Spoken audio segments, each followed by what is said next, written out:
इस वीडियो में हम आपको बताने वाले हैं एडवर्ब क्लाउज ऑफ टाइम, समय बताने वाले क्रिया विशेषण उपवाक्य। तो इसमें क्या है कि हम सबसे पहले आपको इस कंजक्शन में इस भी जो है एडवर्ब क्लाउज ऑफ टाइम में जो कंजक्शन काम में आने वाले हैं, जिन जिन कंजक्शनों को हम काम में लेंगे या काम में लिया जाता है, उनका प्रयोग जो है दोनों के बीच में, क्लाउजों के बीच में किया जाएगा। तो ये कौन कौन से कंजक्शन होने चाहिए मैं आपको बता दूं।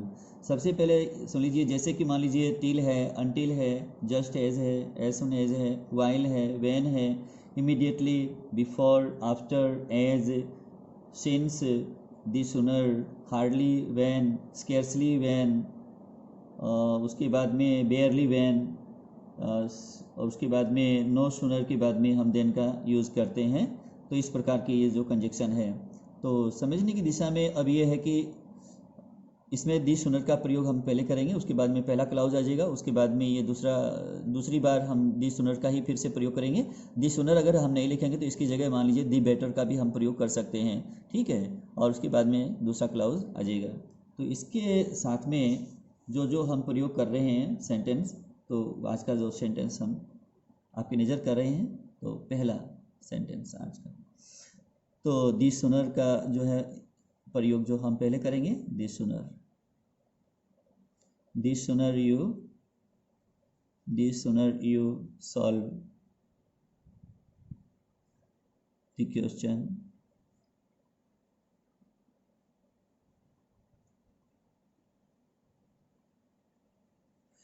दी sooner you solve the questions, जितने जल्दी आप प्रश्नों को हल करेंगे, जितने जल्दी प्रश्नों को आप हल करेंगे, फिर कॉमा लगाना है, ठीक है। और उसके बाद में फिर क्या करना है, जितने जल्दी आप प्रश्नों को हल करेंगे, दी बेटर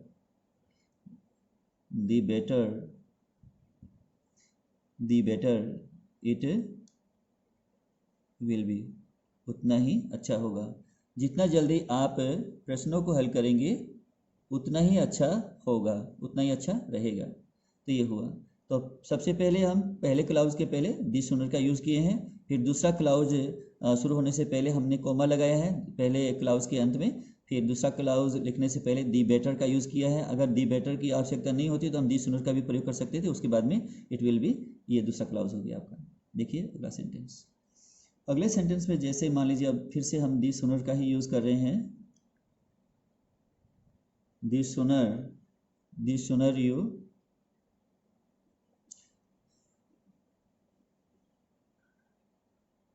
एनालिज इट, जितने जल्दी आप इसका विश्लेषण करेंगे, दी बेटर इट विल बी, उतना ही अच्छा रहेगा। जितना जल्दी, दी सूनर यू एनालिज इट, जितना जल्दी आप इसका विश्लेषण करेंगे, दी बेटर इट विल बी, उतना ही अच्छा होगा, उतना ही बेहतर रहेगा।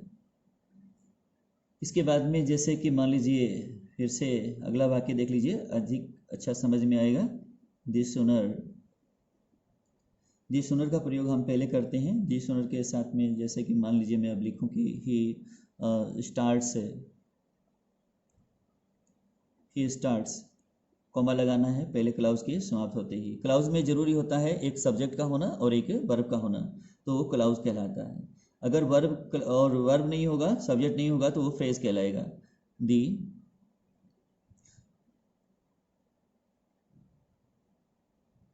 दी sooner he will reach there, the sooner he starts, जितना जल्दी वह रवानगी लेगा, जितना जल्दी वह रवाना होगा, the sooner he will reach there, उतना ही जल्दी वह वहाँ पहुँचेगा।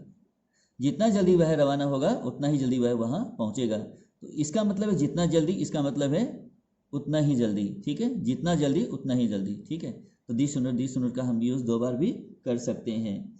तो ये तो है ना दी सूनर के यूज़ के लिए। अब देखिए, अब मैं आपको यहाँ बता रहा हूँ कि जैसे कि टिल या अनटिल का यूज़ हम कैसे करते हैं। टिल या अनटिल, टिल का मतलब होता है तक, और अनटिल का मतलब होता है जब तक नहीं। तो ये इसका ये नेगेटिव होता है। दोनों का प्रयोग एक ही वाक्य में हम ये लिखें चाहे इसका यूज़ कर लें, एक ही बात है, कोई फर्क नहीं पड़ेगा। तो इसके लिए जो हम अब आपको सेंटेंस सिखा रहे हैं, तो इसमें जो है टिल या अनटिल की जो यूज़ है, जैसे कि अब हम इसका यूज़ कैसे करेंगे, जैसे कि मान लीजिए अब दिसुनर का जो हम प्रयोग हमने किए हैं, उसमें क्या होता है कि पहले समय वाले एक्शन का प्रभाव जब दूसरे एक्शन पर होता है तब हम दिसुनर का यूज़ करते हैं। अब इसमें क्या है कि टिल अनटिल का जो प्रयोग होता है, एक स्थिति जो एक निश्चित समय तक जारी रहेगी तब हम टिल या अनटिल का यूज़ करेंगे। तो देखिए इसके यूज़ में, इसका टिल का अर्थ है तक, अनटिल का अर्थ है जब तक नहीं। तो अब जैसे अगर मैं यहाँ लिखूं वेट हियर, यहाँ इंतजार करो, अब यहाँ मैं टिल भी लिख सकता हूँ, टिल आई कम, मेरे आने तक। मैं आता हूँ यानी कि मेरे आने तक, मेरे आने तक, टिल आई कम, मेरे आने तक, वेट हियर, यहाँ इंतजार करो, यानी मेरे आने तक तुम यहाँ इंतजार करो। अब देखते हैं अगला। देखिए अब अगले में जैसे कि मान लीजिए अब मैं अगर यहाँ लिखूं स्टे हियर, यहाँ ठहरिए, स्टे हियर, यहाँ ठहरिए, अनटिल, अनटिल में एक एल लगता है, डबल एल नहीं लगता कभी, अनटिल सी रिटर्न्स, उसके लौटने तक, जब तक वह वापस नहीं लौटती तब तक। स्टे हियर, यहाँ ठहरिए, stay here until she returns, until का मतलब जब तक नहीं, तो ये अपने आप में नेगेटिव है। अनटिल सी रिटर्न्स, जब तक वह लौटती है, तो इसका मतलब जब तक नहीं, जब तक वह नहीं लौटती है, जब तक वह वापस नहीं आ जाती, जब तक वह लौट नहीं आती, स्टे हियर, यहाँ ठहरिए। अब अगला देखिए, तो ये हुआ। अब मान लीजिए अगर आपको ये भी यहाँ थोड़ा दिक्कत आया समझने में, चलिए अगले वाक्य में समझ लो। अवेट का मतलब होता है इंतजार कीजिए, अवेट इंतजार कीजिए, एंड अराइज और ऊपर उठें, ऊपर उठिए, इंतजार कीजिए और ऊपर उठिए, टिल यू रीच दी गोल, अपने उद्देश्य तक पहुंचने तक, अपने उद्देश्य पर पहुंचने तक, till you reach the goal, अपने उद्देश्य पर पहुंचने तक, आप अपने उद्देश्य पर पहुंचने तक, अवेट एंड अराइज, इंतजार कीजिए और ऊपर उठिए। ये हुआ। अब जैसे मान लीजिए अगर मैं यहां लिखता हूं you will be loud, you will be loud till you have strong character, you will be loud, आपको चाहा जाएगा, till you have strong character, जब तक आपके पास मजबूत चरित्र है, जब तक आपके पास चरित्र मजबूत है, जब तक आपके चल चलन मजबूत हैं, तब तक आपको लोग चाहेंगे। ये मतलब इसका, you will be loud till you have strong character, जब तक आपके चाल चलन मजबूत है, जब तक आपका चरित्र मजबूत है, तब तक आपको लोग चाहेंगे। ये हुआ। अब इसके बाद में जैसे मान लीजिए अगर मैं एक सेंटेंस और इसके बारे में समझा दूं,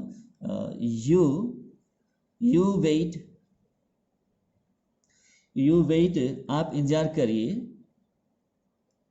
टिल यू गेट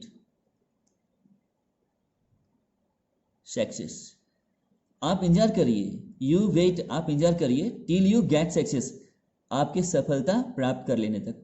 आप पहले सफलता तो प्राप्त कर लीजिए, आप सफलता प्राप्त कर लीजिए तब तक, यानी आपके द्वारा सफलता प्राप्त करने तक, आप सफलता प्राप्त कर लें तब तक आप इंतजार कीजिए। ये हुआ इसका। तो टिल अनटिल का यूज़ हम इस तरह से हम करते हैं। अब थोड़ा सा मैं यहाँ चेंज करता हूँ। अब जैसे मान लीजिए हम जैसे हार्डली का यूज़ करते हैं, हार्डली है या SCARCELY, स्केर्सली है, या हम बेयरली है, मान लीजिए ये क्या है, स्केर्सली, या बेयरली है, BARELY। इन हार्डली का अर्थ है मुश्किल से ही, स्केर्सली का अर्थ है मुश्किल से ही, बेयरली का अर्थ है मुश्किल से ही। तो तीनों का प्रयोग एक ही है, चाहे आप हार्डली लगा दें, चाहे स्केर्सली लगा दें, चाहे आप बेयरली लगा दें, लेकिन जब दूसरा क्लाउज आएगा ना तो उसके पहले आपको लगाना पड़ेगा वैन, WHEN। वैन का अर्थ है जब, तो hardly when, scarcely when, barely when, ठीक है। तो हार्डली के बाद दूसरा पहला क्लाउज, उसके बाद में दूसरा क्लाउज वैन के बाद में आएगा। तो देखिए इसका यूज किस तरीके से हम करते हैं। जैसे मान लीजिए इसका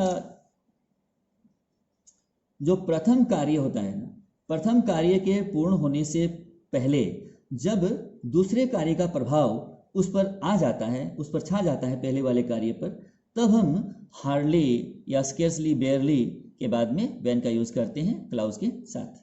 आइए समझते हैं। जैसे मैं यहाँ लिखता हूँ आई हैड हार्डली। अब मैं हार्डली यहाँ भी लिख सकता हूँ, हार्डली को मैं पहले भी लिख सकता था, लेकिन उसके साथ में हेड को लिखना पड़ता। फिर I had hardly reached office. मैं मुश्किल से ही ऑफिस पहुंचा था, मैं मुश्किल से ही ऑफिस पहुंचा था। when it rain, कि वर्षा शुरू हो गई, जब वर्षा शुरू हो गई। I had hardly reached office, मैं मुश्किल से ही ऑफिस पहुंचा था। when it rained, जब वर्षा शुरू हो गई।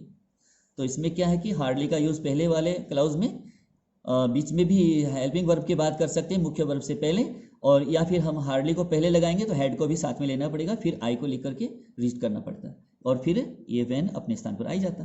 देखिए इसके लिए अगला सेंटेंस। जैसे मान लीजिए अगला सेंटेंस अगर मैं यहाँ लिखूँ, जैसे अगर मान लीजिए यहाँ, अब बेयरली लिखता हूँ मैं आपके लिए। अब बेयरली को मैंने पहले लिखा है, यहाँ भी लिख सकता था, इस तरह से वाक्य भी लिख सकता है, लेकिन मैं अलग तरीके से आपको समझा रहा हूँ। यही वाक्य इस तरीके से भी किया जा सकता है, ये बताने का मेरा इरादा है। बेयरली हैड आई स्टार्टेड, मान लीजिए मैं यहाँ स्टार्टेड लिखता हूँ, स्टार्टेड वर्ड, मुश्किल से ही मैंने अपना कार्य शुरू किया, मुश्किल से ही मैंने कार्य शुरू किया था। Barely had I reached, I started work when I felt pain, जब मैंने दर्द महसूस किया। Barely had I started work when I felt pain, मुश्किल से ही मैंने अपना काम शुरू किया जब मैंने दर्द महसूस किया। तो ये हुआ। अब मैं आपको थोड़ा सा, एक इसमें टॉपिक रह जाता है, मैंने आपको टॉपिक लिखाया नहीं है, तो मैं आपको इसमें नो सुनर के साथ में जब देन का प्रयोग करते हैं, THAN देन का, तो ये भी बता दूं। अब जैसे मान लीजिए नो सुनर, अब ये जो मैंने हार्डली बेयरली का यूज किया है, इसके स्थान पर आप नो सुनर का भी लिख सकते हैं प्रयोग, और जहां मैंने वैन किया है यहाँ आप देन का प्रयोग कर सकते हैं। तो नो सुनर का मतलब होता है ज्यों ही, ठीक है। नो सुनर हैड आई, ज्यों ही मैंने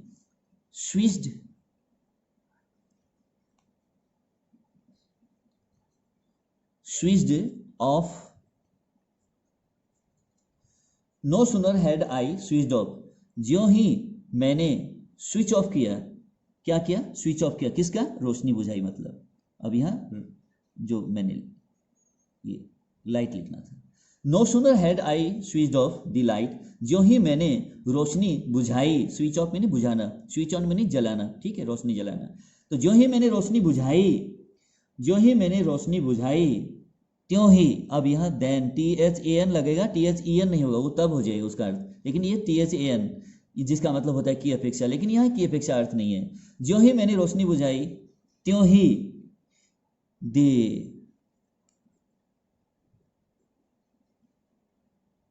डार्कनेस appeared all around, त्यों ही चारों तरफ अंधकार छा गया। ज्यों ही मैंने रोशनी बुझाई, त्यों ही चारों तरफ अंधकार छा गया। No sooner had I switched off the light then the darkness appeared all around. मुझे उम्मीद है कि आपको ये सारे सेंटेंस जो है क्लाउड्स के समझ में आ गए होंगे, और पसंद आ जाए तो आप लाइक कीजिएगा, अधिक से अधिक शेयर कीजिएगा। Thank you.